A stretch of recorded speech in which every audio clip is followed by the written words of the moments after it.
Hi, people of Reddit. I'm Whitney, 18, female, and my bully parents are finally getting justice for what they did, and I am happy about it. To give you a little backstory, let me tell you about my mom, Eleanor, 48, female, and dad, Max, 51, male. My parents are kind of bullies, and they have always favored my golden child sister, Elsa, 21, female. I've spent most of my life feeling like a second-class citizen in my own home. I'm not going to lie, it's been really tough, and I've reached a point where I need to vent. So growing up, I was the one who could never do anything right. When I was 16, I decided to take up painting. It was a hobby I was really passionate about. I spent hours working on a piece for a local art competition. When I finally completed it, I was super proud and couldn't wait to show my parents. But instead of being supportive, my mom took one look at it and said, "Well, it's not exactly a masterpiece, is it?" and proceeded to show it to Elsa, who gave a half-hearted compliment and then went back to her homework. I felt crushed. My dad didn't even bother to look at it. He was too busy watching Elsa's new dance video.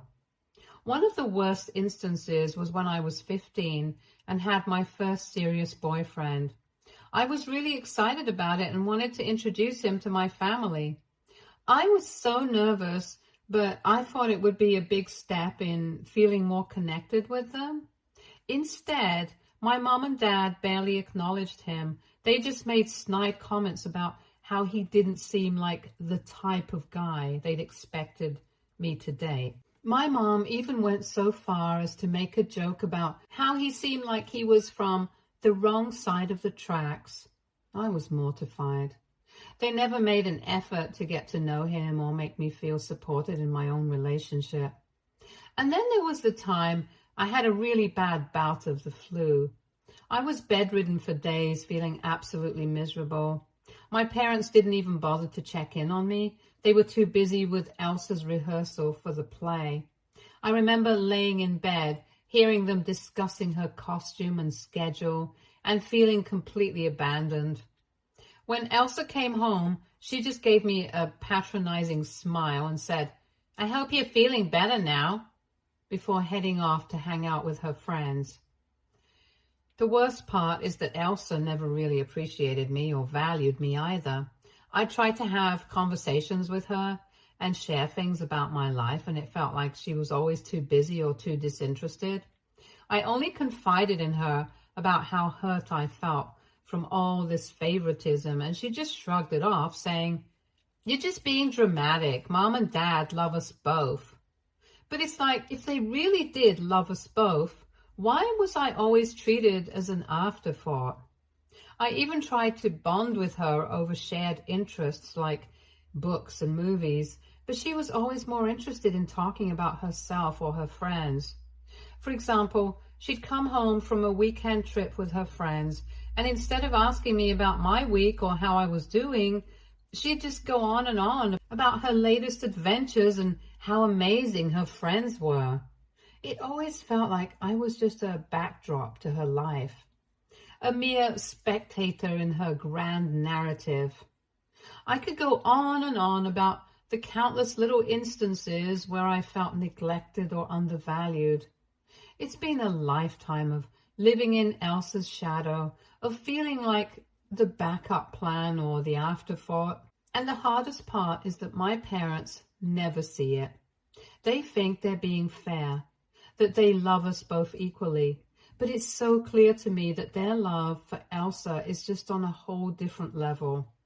Sometimes I wonder if it's something wrong with me, if I'm just not worthy of their attention and affection. But then I think about all the things I've done, all the ways I've tried to prove myself. And it's like, no matter how hard I try, it's never enough. I've even tried to talk to my parents about it, but they just dismiss me or tell me I'm being overly sensitive.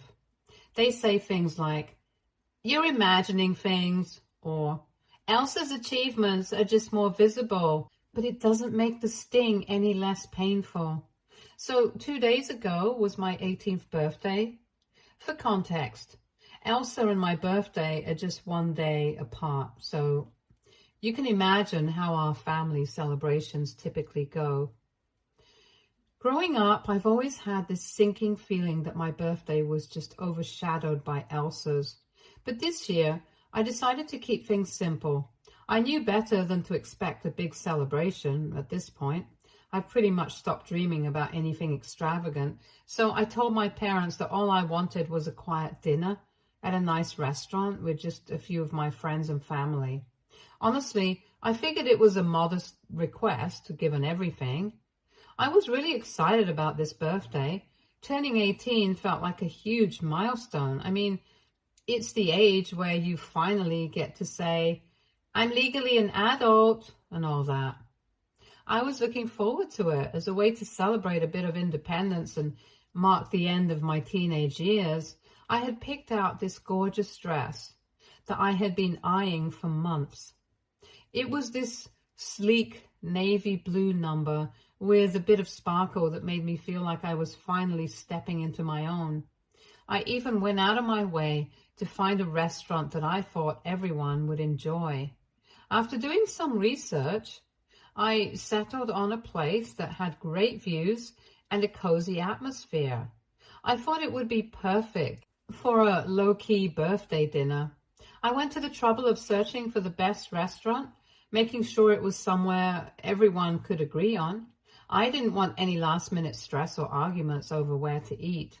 I wanted the night to be as smooth and enjoyable as possible, so I found this cute little bistro that served a variety of dishes and had a good mix of vegetarian and non-vegetarian options. I even called ahead to make sure they had a table for us just to be on the safe side. When I finally had everything planned out, I was really looking forward to the evening. I felt like I had done everything right and that this was going to be a special moment. I let my mom know about the restaurant and the time I thought would work best. I said I'd like to start the dinner around 7 p.m. and she agreed. She even said she'd make sure everyone would be there on time. I was so relieved that at least one part of this whole process seemed to be coming together smoothly. In the days leading up to my birthday, I was buzzing with excitement. I got everything ready, the dress, the shoes, and even a little bit of makeup. I wanted to feel good and look my best for the occasion. I was hoping that this year, despite the usual overshadowing, I could actually enjoy my birthday for once. It was a small personal celebration, but exactly what I wanted. No big parties, no extravagant decorations, just a nice intimate dinner with people I care about. I thought this would be a chance for my family to show a little appreciation for me too. It felt like a reasonable expectation given how little I had asked for.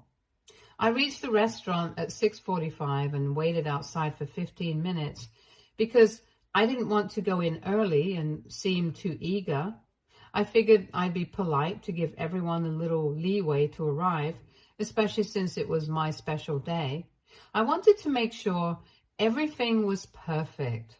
So I decided to stick to the plan and wait until 7 p.m. before going in. When I finally walked inside at 7, hoping to see everyone gathered and ready to celebrate, it was like walking into an empty theater.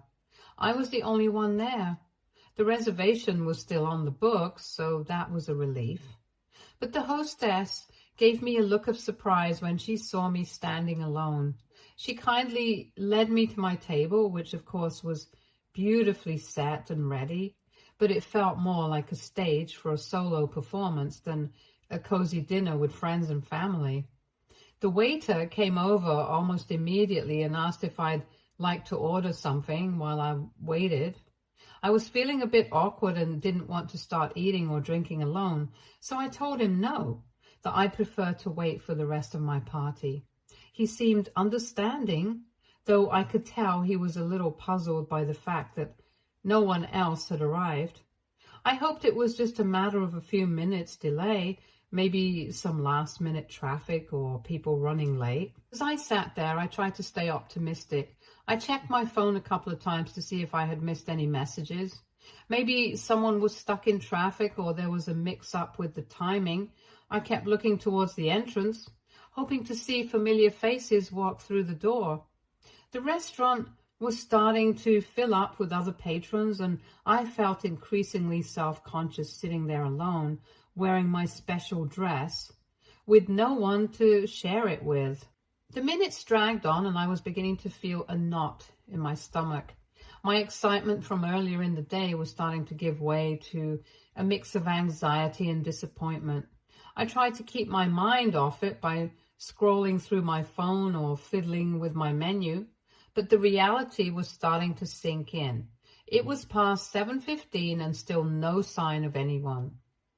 At that point, I began to worry. I didn't want to make a scene or call anyone out, but I couldn't shake the feeling that something was seriously off.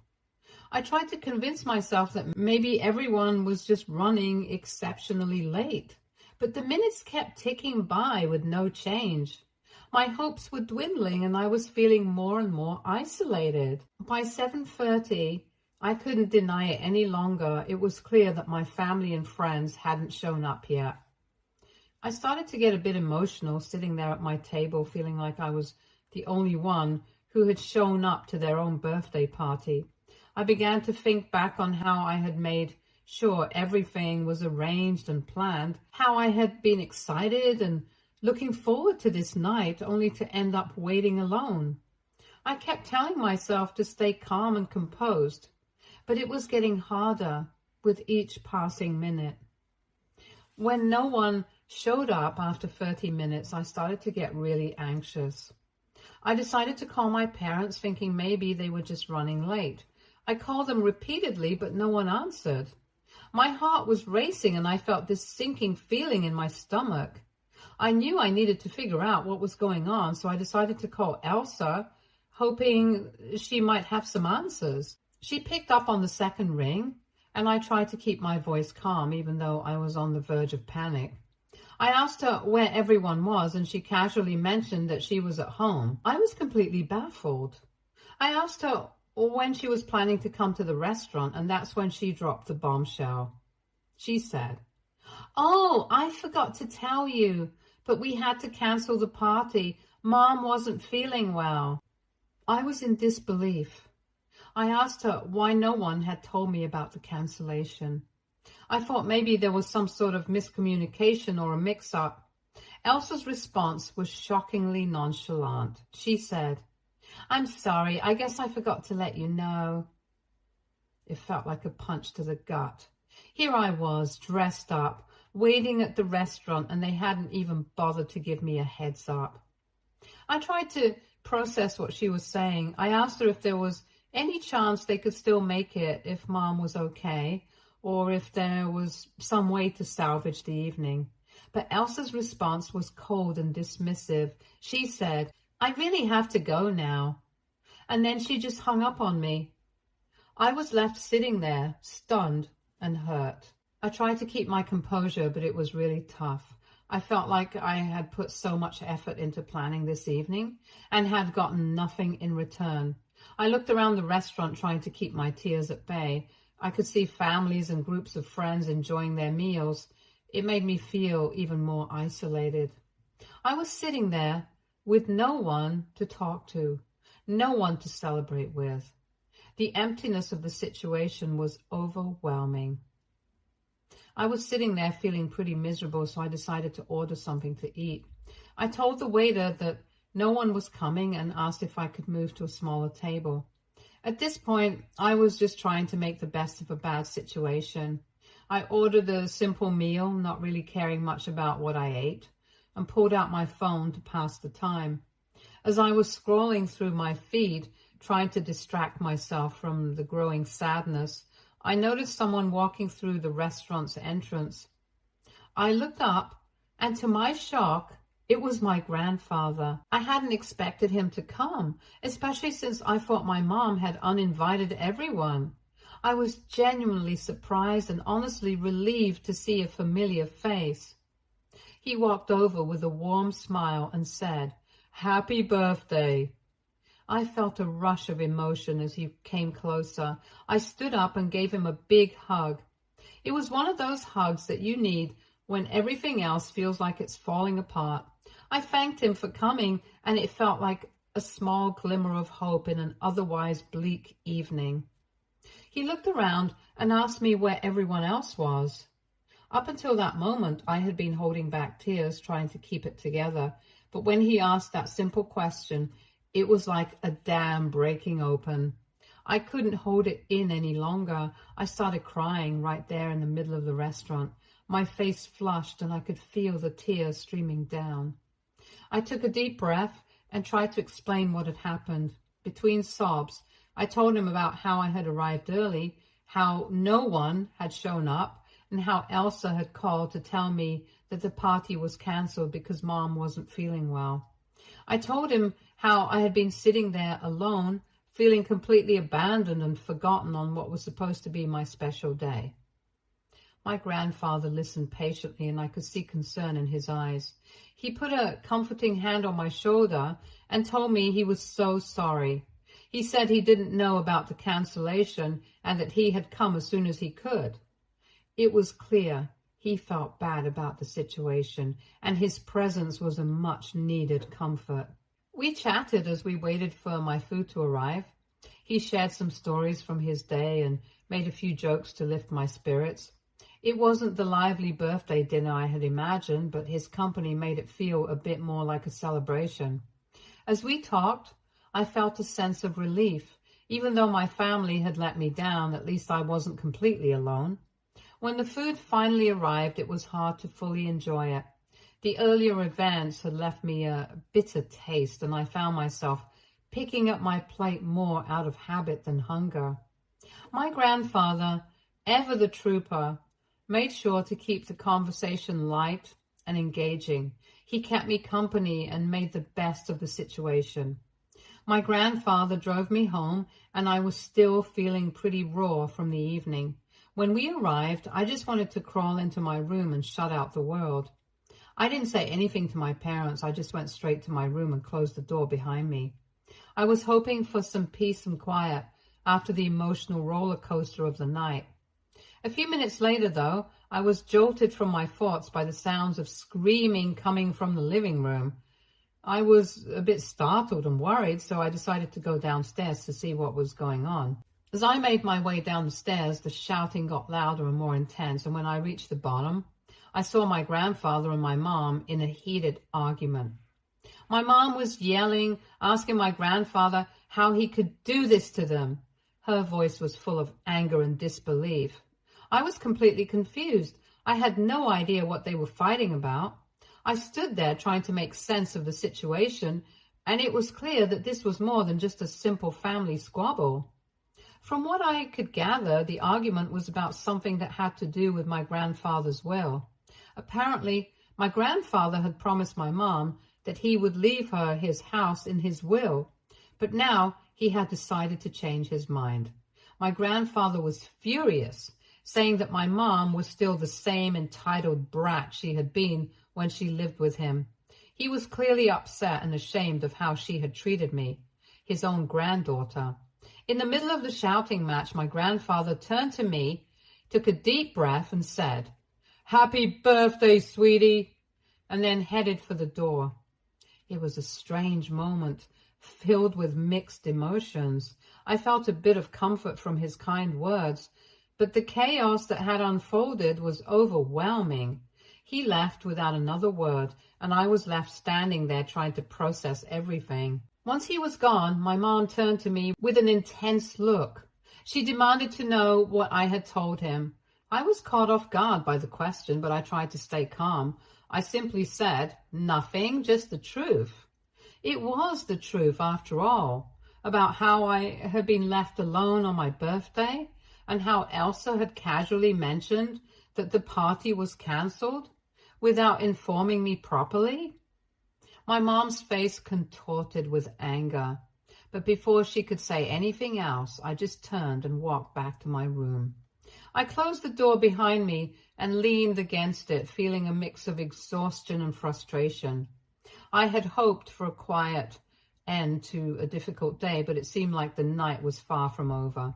Eventually, I lay down on my bed, trying to calm my racing thoughts. I felt emotionally drained and wished I could just fast forward through the rest of the night.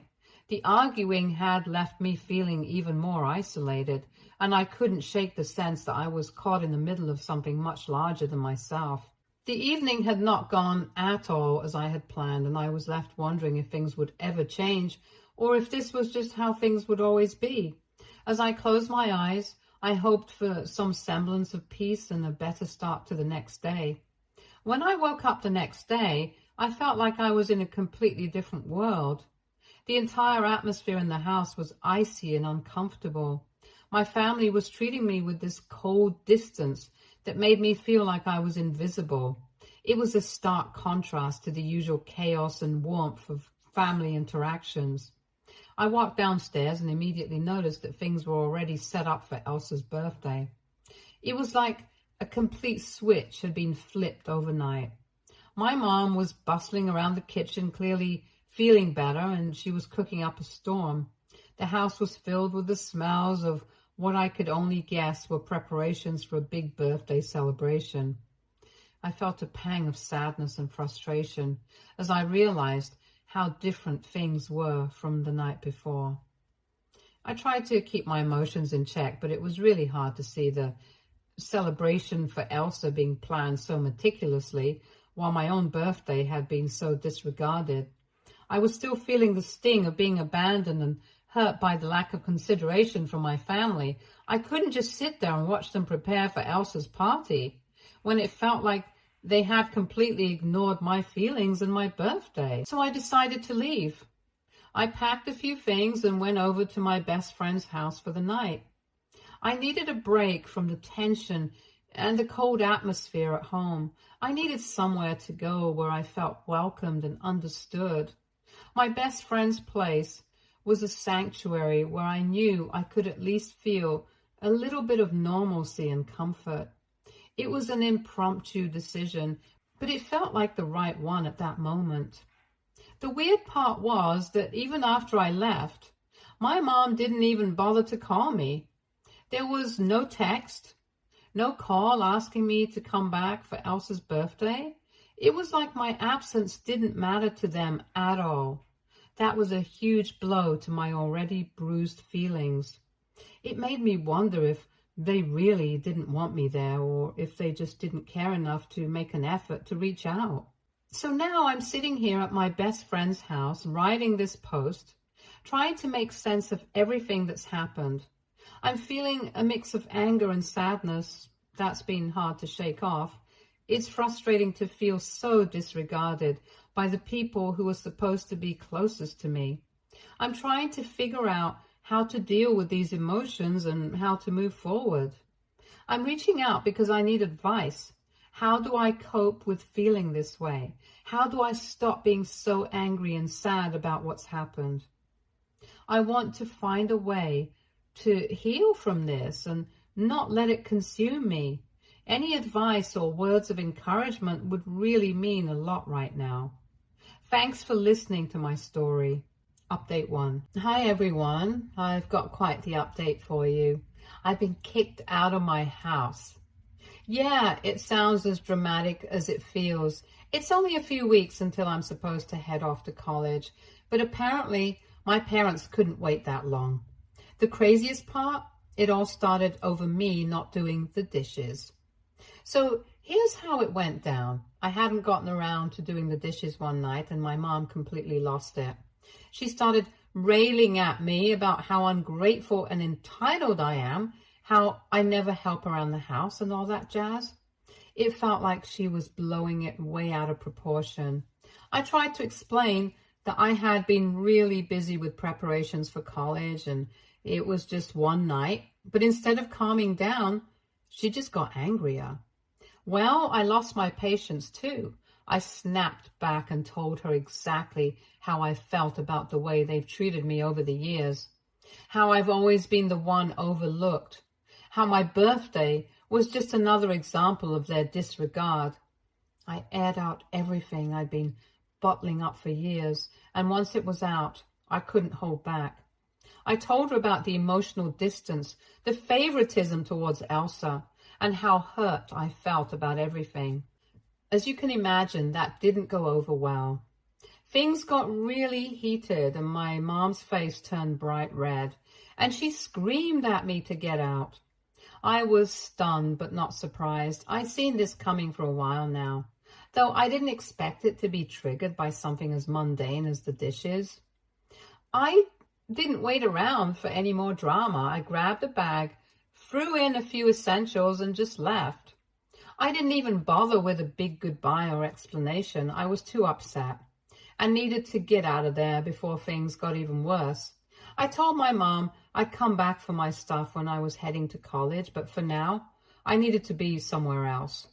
I went straight to my best friend's house. I called her up on the way, hoping she wouldn't mind me crashing there for a bit. Luckily, she was totally understanding and told me I could stay as long as I needed. Her place has been a haven for me ever since. I don't know what to do now. Update 2.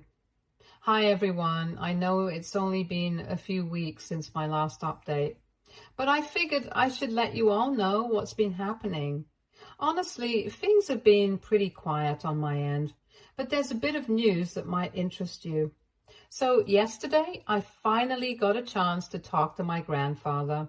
After the whole drama of being kicked out and everything, I felt like I needed to let him in on what was going on. I called him up and filled him in on the whole messy situation, how I got kicked out over not doing the dishes, the fight with my mom, and the fallout with my family. His reaction was intense, to say the least. He was absolutely furious when he heard what had happened. He couldn't believe that things had escalated to that point over something as trivial as dishes. But more than that, he was upset that I hadn't reached out to him sooner. He said he would have been more than willing to help me out if I had called him earlier. It was a mix of relief and frustration hearing that. Relief because he was willing to help, but frustration at the timing of everything. We ended up having a pretty long conversation about what had happened and how I was feeling. It was really comforting to have someone who understood my side of the story and who was willing to step up and support me. He reassured me that he was on my side and that I shouldn't feel like I had to go through this alone. It felt good to know that there was at least one person in my family who was genuinely supportive. My grandfather has decided to come over the day after tomorrow to help me get my stuff from my parents' house.